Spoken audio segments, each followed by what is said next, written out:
This very oddly shaped keloid, and we've got to see if we can actually work with the shape and work with the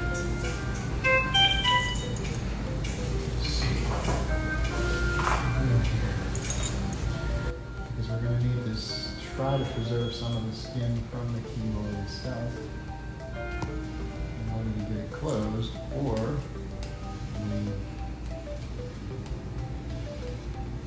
we just won't be able to close it, in which case it may be left open. We're going to try to preserve skin. So what you're seeing is I'm actually shaving the skin off of the keloid. And this has two lobes to it. It has a lobe in the back of the ear, and then a lobe, a component that's on the front of the ear. I shouldn't say lobe because it kind of confuses with the third lobe.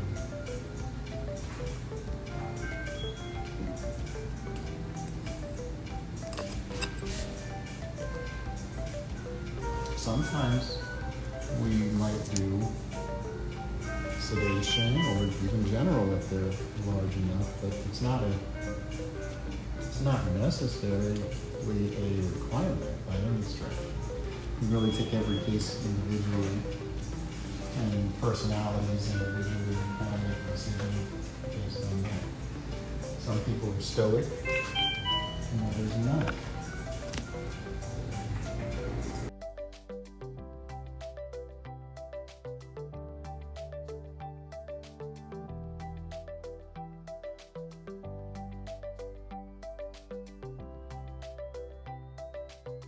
Well, what prevents it from growing back is the superficial radiation that we're going to administer afterwards, because that kind of affects the blood supply to the area, and by affecting the blood supply it kind of starves the fibroblasts of oxygen and food, and as they're starved of food, then they will produce less collagen.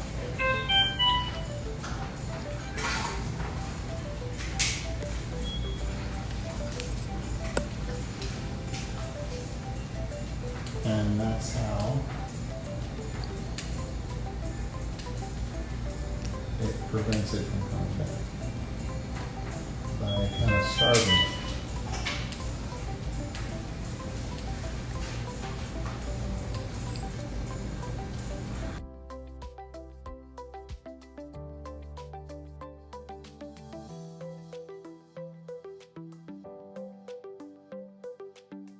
They said, what is that noise in the background and can it be turned off?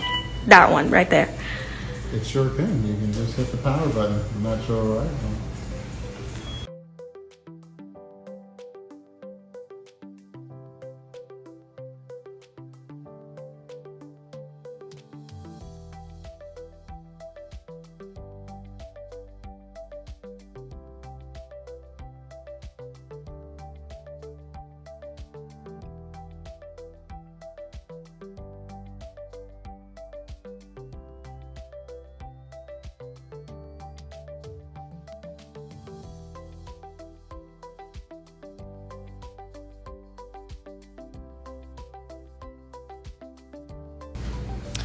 And so far we have a testimonial. Someone said they had a chest keloid removed by Dr. Jones in October, and it was followed by SRT, and it's so far so good. Not in pain anymore, and that feels great. Thank you for that. It is, definitely, we're not 100%. And we do everything we can to help, but we're not perfect. So another great question, are there steps to the removal process? So is this the first part, and then will there be something else afterwards? Well, this one is challenging getting out, that's for sure. We gotta first take it out. Then once we have it out, then we have to figure out how to put it all back together again. We gotta sew it.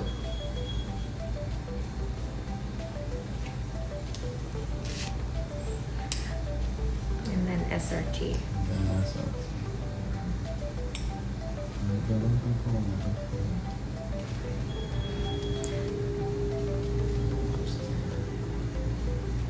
And for those of you wondering what SRT means, that's superficial radiation treatment.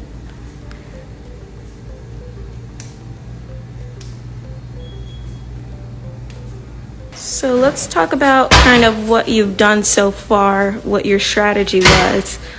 So our strategy was to take it out and preserve as much skin of the ear as we could preserve in order to have skin to work with when we go to put it back together, because there's just not a lot of skin in the ear. So we're now going to be working with what we have and trying to just get this closed and looking like a somewhat normal ear.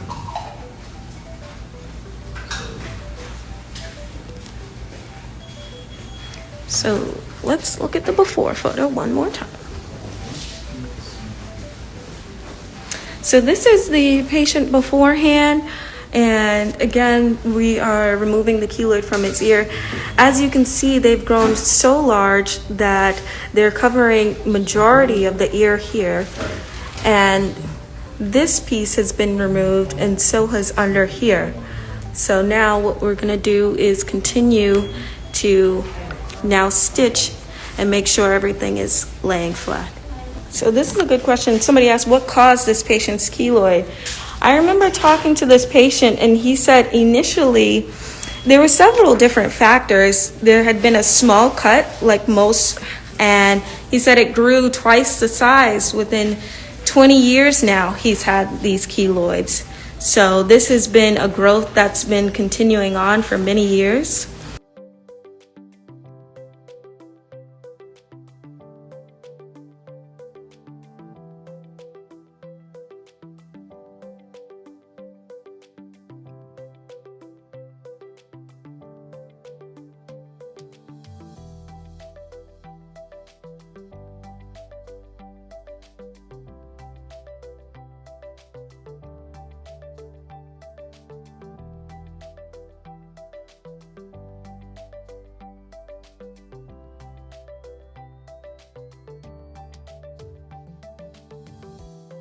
And can the earlobe be reshaped once the tissue is removed?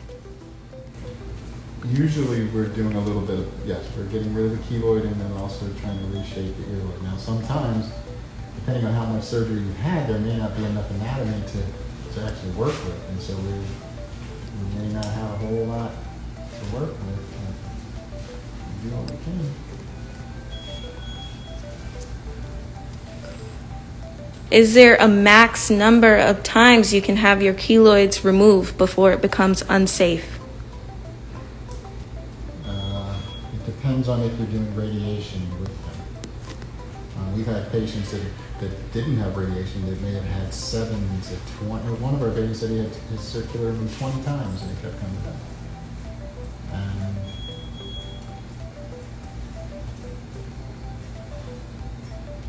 There's only a certain amount of radiation that one should have a dose of. So sometimes there may be areas where we don't want to treat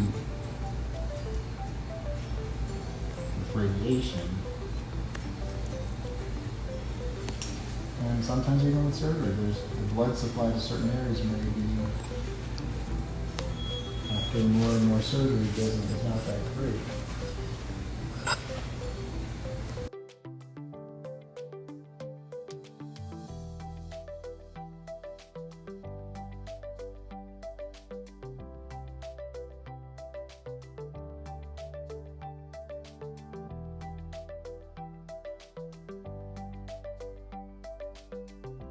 Also, can you talk about, Dr. Jones, why we don't typically like to use any other areas of the body to heal a part of the keloids?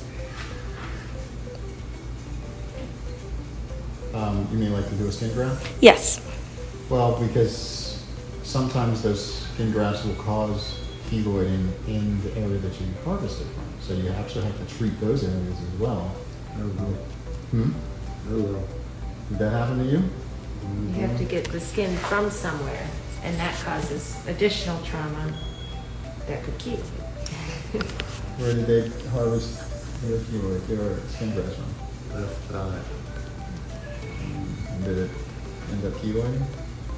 Well, parts of it did, parts of it didn't. What I found out is the skin they did not use, they laid back down, and that skin keloid. The part where they didn't put skin back down, healed smooth. That's interesting. So insight into where the keloid forms. It's in the outer layer. So how do you help with a keloid with an open wound on top of it, or So that's where the primary radiation can make a huge difference. Huge difference. Those, we see them dry right up. They go through a period where the tissue's gonna die, and so it kind of desiccates and drains it more at first. But then once all the drainage stops from after the radiation, it just dries right up and it's not gonna drain anymore. Will the radiation be administered today for this patient? No, it'll be tomorrow, because I like whenever possible, it's not a must-have, but it's just a nice-to-have. Whenever possible, give 24 hours for the PRP, platelet-rich plasma, to work.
There's a lot of people who have friends and family members who do have keloids, but they don't know where to receive treatment.